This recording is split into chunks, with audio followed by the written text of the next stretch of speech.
নাদুরের আদিবাসী তরুণী প্রিয়াঙ্কা হাসদার ধর্ষক এবং খুনিদের কঠোর শাস্তি দিতে হবে। নাদুরের আদিবাসী প্রিয়াঙ্কা হাসদার খুনিদের এবং ধর্ষকদের অবিলম্বে গ্রেপ্তার করতে হবে। বিক্ষোভ মিছিল, এটার আমাদের কয়েকটি দাবি, যেটি আমরা এখানে আরজিকর কাণ্ডের জড়িতদের অবিলম্বে গ্রেপ্তার করতে হবে।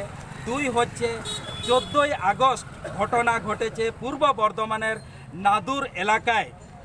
নার্সিং পড়ুয়া প্রিয়াঙ্কা হাসদাকে ধর্ষণ করে খুন করা হয় এবং তার কঠোর শাস্তির দাবিতে আজকে আমরা বিক্ষোভ প্রদর্শন।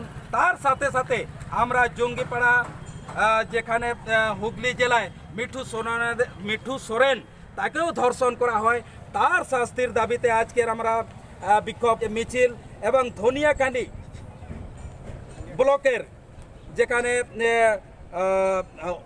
এক মহিলাকে হত্যা করা হয় এবং তাকে ধর্ষণ করা হয়, তার শাস্তির দাবিতে এবং আজকের যে বিক্ষোভ মিছিলের আমরা যেটা সার্বজনীন, যে সমস্ত পশ্চিমবঙ্গ সহ পুরা দেশের মহিলাদের সুরক্ষার সুনিশ্চিত করতে হবে সরকারকে, চাহে রাজ্য সরকার হোক কেন্দ্র সরকার হোক।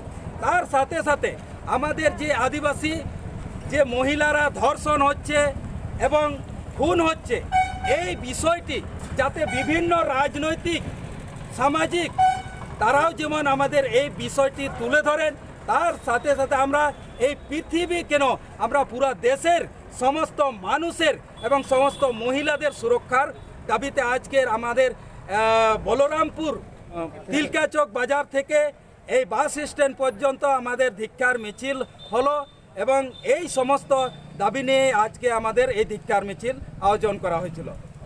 আমার নাম হচ্ছে মনোরঞ্জন হাসদা, আর আমি পুরুলিয়া জোনাল সিঙ্গেল পারগানা।